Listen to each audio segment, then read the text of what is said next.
been going through several stages. We talked about self-awareness. Who am I? Asking that central question in one's life. Looking at your strengths and your weaknesses. Getting some evaluation, determining what it is you want out of life. Then we went to the next level of self-what? Self-approval. Approving yourself to do the things that you like to do. And going after the dreams that you like to go after. And we know when we don't approve of our dreams because of the fact that they stay up in our minds. We don't act on them. We procrastinate. We come up with a variety of excuses on why we're not going into action. And then the next level is what? Self-commitment. Going for that dream. Going for those goals. Deciding to do the things that are necessary to bring about the changes that we want to bring in our lives or what we want to bring in society. And then after that, we are now to this level. And this stage is what? Self-fulfillment. Because when you are involved in commitment, when you are implementing your plan of action, you're going to produce some results. You're going to have some victories that you can feel good about. And it's a time of celebration. So what happens when you hit the level of self-fulfillment? First of all, what we want to know is that self-fulfillment is unending and should be viewed in that context. Robert Schuller says it best when he says success is never ending. So that means that we never get to a level where we feel that there's nothing else for us to do, that we've achieved certain number of goals and we figure that we're through. No. You don't want to stay there and celebrate too long like a lot of people do. When they do something they consider outstanding, they go around talking about what they used to do. See, let me tell you, I used to do this and I used to do that. Excuse me, used to be's don't make no honey. What are you doing now? What have you done for me lately? You know? Go around telling people about what you used to do and who you used to be. What does that count for now? Nothing. What are you doing now? You're still here breathing. That means you've got some more to give. Doesn't matter how old you are, doesn't matter about where you are, doesn't matter about what you have, doesn't matter about what you've done. Life is about growing, it's about being productive, it's about stretching, it's about challenging yourself. So you start looking around and decide, hey, what else do I want to do? What got me here? It's a time for celebration, but also a time for reflection. What got me here? What worked? What did not work? What do I need to do to repeat so that I can get the same kind of results in other areas of my life? If the goal is to improve my health, if the goal is to improve my relationship, if the goal is to improve my income, if the goal is to improve something in society, what is it I need to do? Now, don't get confused with what you do with who you are. Don't trip. Don't go on some type of ego trip about talking about how bad you are. None of us do anything by ourselves. Develop an appreciation for external support as well as good fortune, because all of those things play a role. The other thing is, don't go overboard celebrating. Kipling says it best. You must meet with triumph and disaster and treat those two imposters just the same. You look at it, hey, I did it. I feel good about that. Now you're moving on to the next thing. Things did not work out the way you wanted them to work out. You didn't produce the results you wanted to produce. Hey, miss that. Win some, you lose some. Next, moving right on. Don't confuse who you are with what you do. Let's go on to the next level, looking in that particular area. You return to the area of self-assessment. You start looking at yourself and evaluating yourself. Now, what are some of the elements or the characteristics or the qualities of people who are fulfilled, who live a life of fulfillment? What are some of the things we can look at about them? I think, number one, make your mind fertile ground for the seeds of opportunity. I think if you want to experience a sense of fulfillment, you've got to have an open mind so that ideas can come in there and take root and grow. So part of beginning to have fertile ground, you know, you got to break that ground up. You got to break up that hard crust. Because if you don't, seeds will fall there and the wind can blow them away, the winds of doubt. When you're set in your mind and you refuse to grow and you're not open to new ideas, new methods, new ways of doing things, if your mind is already fixed, you become stagnant. You can't grow. You can't have a sense of fulfillment. You become extremely cynical and negative about everything. You know it all. So you want to begin to look at life and have a sense of curiosity, not know-it-all. You want to keep learning, keep growing. Realize that we had a theme. You never find out how much you know until you find out how little you know. And there are some people you can't tell anything. They have all the answers. Oh, I've already done that. Larry DeAngie was telling me, he said he was on a plane and he was observing two men talking, and the guy was reading a magazine. He looked at the guy next to him and said, would you like to read this magazine, share this magazine I have? No, I read that before. Don't like it. Don't like it. Okay. So he had a newspaper. He said, what about the USA Today? No, I read that before. Don't like that either. Tried that once. Don't like that.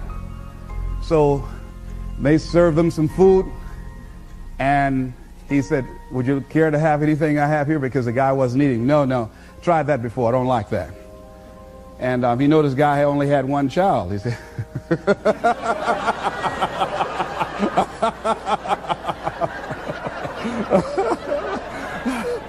what Larry was trying to say is that a lot of people go through life prejudging things. How many of you don't like buttermilk? Raise your hands, please. How many of you raise your hands and never taste buttermilk, please? And I'm one of them. I just don't like the way it looks, all right? I might be missing out on something, all right? So many of us count ourselves out of things prematurely. You don't know what the possibilities are up in there.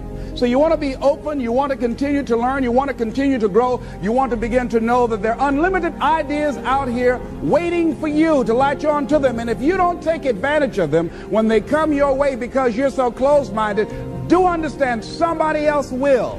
And we've all had ideas that we did not act on and looked around and somebody else had the idea and gone with it. So be open and receptive. Next thing, in order to live a fulfilling life, become involved in life. Live your fantasy. Most people go through life not living their fantasy, sitting up in the bleachers, looking out on the field, looking out into the arena, wishing that they were down there, just fantasizing, seeing themselves running with the ball. I used to do that. I used to always see myself at a basketball game, 1 second to go, Les Brown comes down court, he looks to his right, looks to his left, he's the only one that can do it. Dush, the basket goes in, Les saved us, and people picked me up and carried me off. But I never went out and did it. Decide to live your fantasy. See, in life, you can go through life, you can come up with reasons or you can come up with results. You can come up with excuses or you can come up with achievements. You can go through life blaming or you can come up with solutions. The choice is in your hands, satisfaction or despair. We can choose that. So look at your life and decide what it is that you want to do that will give your life a sense of worth. Someone said that your life worth is measured by your accomplishments and not by your complaints. If you want to have a fulfilling life, decide not to make your life predictable.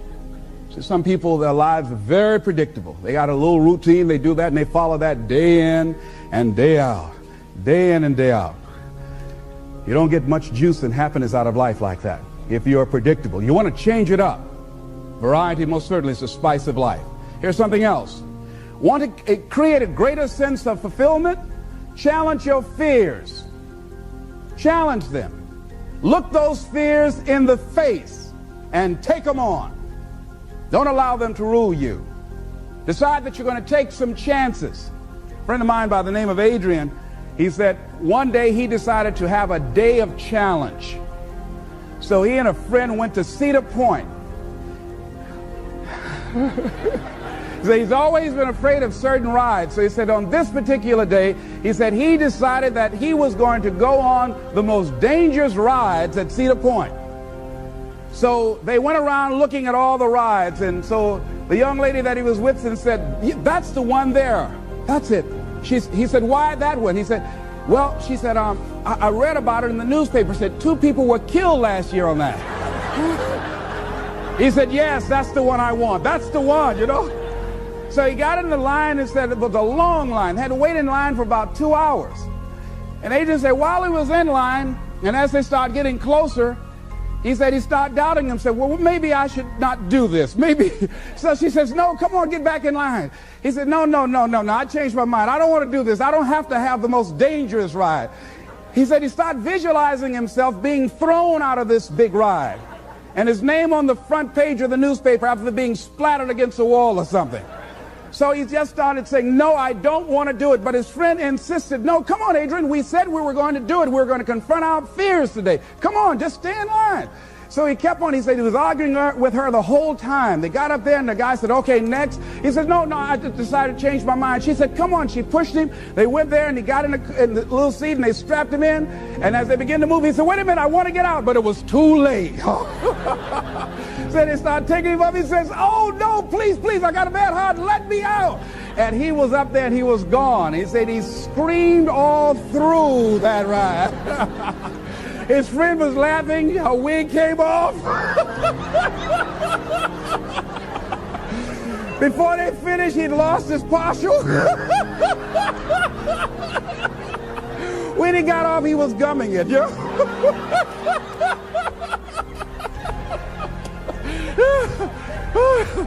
But Adrian said, Les, when I got off, he said, I walked a little taller. And he said he felt good inside. And one of the things he said, hey, it wasn't that bad after all. And we've all had experiences, things that we dread doing. And when we finally did it, we say, hey, it wasn't as bad as I thought it was going to be. Raise your hand if you ever had that experience before. Hey, I just thought I'll die if I did this. I didn't die. I'm still here. And ladies and gentlemen, that's what most people miss out of life. You've got to be willing to risk. If you're not willing to risk, you can't grow in life. Life has no power when you're not willing to risk. Somebody wrote this and it was given to me. It said, to laugh is to risk appearing the fool. To weep is to risk appearing sentimental. To reach out for another is to risk involvement. To expose feelings is to risk exposing your true self. To place your ideas, your dreams before a crowd is to risk their loss. To love is to risk not being loved in return. To live is to risk dying. To hope is to risk despair. To try is to risk failure. But risk must be taken because the greatest hazard in life is to risk nothing. The person who risks nothing, does nothing, has nothing, is nothing. They may avoid suffering and sorrow, but they cannot learn, feel, change, grow, love, and live. Chained by their certitudes, they are a slave. They have forfeited their freedom. Only a person who risks is free. I'm reminded of a missionary who had gone to Africa to work with a certain tribe. They were called the headhunters. And there was a reporter observing him, and for a long period of time he had a limited relationship with him. They would not take him in. And he said because he was tentative and hesitant and fearful, he didn't want to risk having a relationship with him because he didn't want to mess around and have his head taken off. He had this fear, and obviously it showed, and the tribesman sensed it. So one night he was sleeping and he made a decision because the reporter came back and saw him, and he had an incredible relationship with the tribesmen, these headhunters. The guy said, what happened? How did you convert the distance, the hostility, into a warm, close relationship? He said, I had a dream one night. He said, I was thinking, and he said, I dreamed. Said, what's my passion? What's my life goal? He said, I always wanted to be a missionary. And he said, this is the work I love. And he said, in the dream, he asked himself, how much do you love it? I said, I'm willing to die for this dream. And he said, and he thought about that when he woke up, that he loved doing this so much that if it was in fact his passion, that it was in fact his life's work, he's willing to die for it. And so therefore, he said he had no longer any fear of death. And he went in there and started working with them. And obviously, they picked that up. And he said something else that was profound. He said, when you no longer fear dying, what else can life threaten you with? What else? See, when you are willing to risk all of it, when you're making that kind of commitment, somebody always defined commitment, I love it. So next time you have bacon and eggs, look at it, say the chicken was involved, but the pig was committed.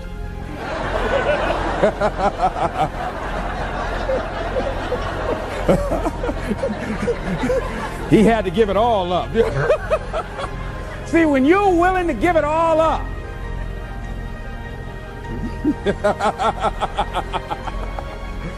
see, that's what life is. See, you've got to be willing to give it all up. When you're willing to throw it all on the line, that's when life takes on a whole new dimension. See, most people won't do that. They won't risk that. So decide to take some risks. You want to break the routine. Most people go through life following that routine, and we know that that is a living death. Going through life, playing it safe, you're like a breathing corpse. Because the only way that you can grow, you've got to risk. The only way that you can become your best, you have got to risk. You got to challenge yourself. You've got to venture into the unknown. You've got to take some chances. Got to put you on the line. So in order to have that sense of fulfillment, getting out of your comfort zone, as you get out of your comfort zone, you expand your whole life. The more you do, the more you realize you can do. You expand your capacity. You expand your potential. You expand your horizons. You expand your vision of yourself and of life. You expand your participation in life. You're involved in life more. You'll get more out of life because you're putting more into life than most people. That's why it's so important that we're willing to take some risks. I don't know exactly what to do. It's okay. You'll find out. You either learn that you're going in the right direction or the wrong direction. And from that you learn. You'll get some feedback. The universe will tell you, where do I get started? Just get started. The universe will give you immediate feedback. Don't worry. You hit your head long enough, you'll get the message. Lose enough money, you'll learn real quick. Get enough knots on your head, it'll be all right. Here's something else. Choose to be happy in spite of life's challenges. In spite of life's challenges. Life changes every day. Sometimes things will be going your way. Sometimes things work well for you. Sometimes it won't work so well. Sometimes you'll have your health, you're feeling good and energetic, have a yes I can attitude, and there's some things that can happen to you in life that can take all of that from you. All of that can go. Sometimes you might be financially secure, and a sickness, one sickness can wipe out an illness. Life always changes. But you can choose in the midst of all of this that's going on to be happy in spite of it. In the good times and in the bad times, you can make a choice. Viktor Frankl, he talks about that. He said the last of the human freedoms to choose one's attitude in any given set of circumstances, to choose one's own way. Douglas Matlock has a poem I love entitled It's Fine Today. He said, sure, this world is full of trouble. I ain't said it ain't. Lord, I've had enough and double reason for complaint. Rain and storm have come to fret me. Skies are often gray. Thorns and brambles have beset me on the road. But say, ain't it fine today? What's the use of always weeping, making trouble last? What's the use of always keeping thinking of the past? Each must have his tribulation, water with his wine. Life, it ain't no celebration. Trouble, I've had mine, but today is fine. It's today that I'm living, not a month ago, having, losing, taking, giving, as time wills it so. Yesterday, a cloud of sorrow fell across the way. It may rain again tomorrow. It may rain, but say, ain't it fine today? Isn't that good? I like that. So even if a cloud of sorrow comes over here, ain't it fine today? Living in the moment, getting everything we can out of where we are in the moment where we are right now. Living in the present. The other thing is willingness to let people and things go. You want to live a life of fulfillment. You've got to be willing to let certain people go in your life, especially if they want to go.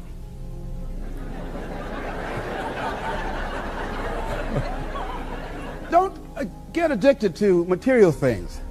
Be willing to let things or people go. When they're no longer good for you, just let them go. Just to hold on tenaciously really doesn't make really good sense, all right? Just many times we do it because we don't realize that we might desire it, but we don't need it. Next thing is face the truth about life and deal with it. And a lot of people, when someone in their life they love very much dies, they allow it to take such a toll on them. They make themselves miserable, and they literally will themselves to die early because they feel without this person they have nothing to look forward to. And no, life has other opportunities, other relationships, other experiences for us. And the people that we love really want us to go on. Other thing is, things are going to happen to you. Here, in order to have a fulfilling life, knowing that things are going to happen, expect the unexpected. Whatever happens to you, use everything for your upliftment, learning, and growth. Everything that happens, use it for your upliftment, learning, and growth. In the midst of it, ask, what can I learn from this? What can I get from this? How did I end up here? What's the blessing in this for me? Ask yourself that, whatever it is. And don't let it go until you get your blessing out of it, because there's a blessing there. There's a lesson there. There's something for you in everything that happens to you for you to learn from that experience. Look at it, examine it, analyze it, dissect it, take it apart until it reveals itself to you. And then get what you need from that and move on. But everything that happens to you, I have a friend, she stutters, and I said, are you taking any special classes to stop from stuttering? She said, no. I said, why? Because it helps my business. I said, how? When I go in to somebody, I say, now, if you're busy, I'll come back because I stutter. And they used to say, oh, no, you can tell me right now. And then she say, well, this is my product. And she said, after she goes through it, and if they say no, she said, well, you didn't understand.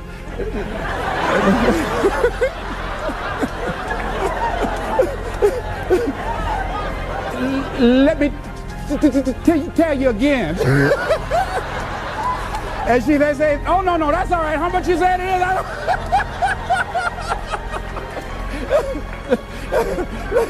That's all right. Don't tell me no more. That's all right. Just let me know how much I need to give you so you can get on out of here. So she's turned that stuttering to her advantage. Somebody says, if life give you lemon, write yourself a lemon cookbook. You know? So everything. I have people say to me, hey, I really feel sorry, for you. The fact, it's a shame they labeled you educable mentally retarded. I said, it's okay. I've told this story before. AT&T, Procter & Gamble, McDonald's Corporation, Xerox, they pay a whole lot of money to head, too. What would I have to say if they hadn't done that? Whatever happens to you, turn it to your advantage. So I have now made that a blessing for me as opposed to a handicap. I would and prove them wrong by engaging in self-study and consciously working to develop myself. So now they have to ask themselves, what were we thinking about when we labeled this guy? What was going on? And then there are people who look at me and say, wait a minute, this guy, he was labeled it, what? Retarded, you got to be kidding. If he's done what he's done, what can I do with what I've got? That's what happens. So when I get through talking and motivating a sales force, they leave there ashamed not to be motivated. Say, if that retarded guy can do it, I know I got to do something. They're ready to run out the room, I got to do something up in here. Oh, no. Am I making any sense to you? Huh? Here's something I encourage you to do. Whatever you do, do it in a consciousness of love. See, if you love what you do, and if you decide to love people, to make wherever you are an experience of love, just decide to be a loving person, regardless if the people you're around are loving or not. Just see, I've never read anywhere where they say God has love. I've never read that. But how does it go? What is it? God is love. Not that God has love. Now, if we are the children of God, we are the offsprings of God, then we are what? Love. See, love is not an emotion. Love is not something you can give. You can't give love. You must be love. You've got to be a loving person. So as you operate in that consciousness, and this comes not just overnight with enlightenment or insight or just someone recommending that, but with practice. Practice and practice and practice and doing it and doing it and doing it and working consciously. How do you do that? With all of the evil things and evil people, how do you do that? Well, one of the things is we've got to practice to be non-judgmental, to suspend judgment. That if you can, in the midst of where you are, I know a gentleman by the name of Jeffrey in Chicago. When I go there to do my training, he's a quadriplegic. He used to be a bitter young man. He's involved in a car accident and is paralyzed. Cannot move his neck. Quadriplegic, complete. Used to be very bitter, very angry. He decided to become a loving person as a result of Jeffrey's decision. Jeffrey's life has taken a dramatic turn. He is now an inspiration and a blessing to other people. There are people who say, wait a minute. And I know one guy in particular who's always a cynical, negative guy, and I introduced him to Jeffrey. He said, if this guy could be pleasant and loving and have a smile on his face, how can I worry about this little stuff I'm worried about? How can I allow life to get next to me? How can I talk about being depressed when I can get up and move around and walk around? And Jeffrey can't do that, and he's confined to this wheelchair. Jeffrey has decided in a spirit of love to make his life a blessing to other people. He's going back to school. He writes with a pencil in his mouth. He is determined. Sometimes he becomes a little frustrated. Sometimes he does get a little depressed, but he doesn't allow it to keep him there. He's a loving spirit. You can feel it in his consciousness, just being around him. You can look at him and feel good inside. He's an inspiration to the people that come in contact with his life. That's a decision that he has made. And I feel that we can all make that decision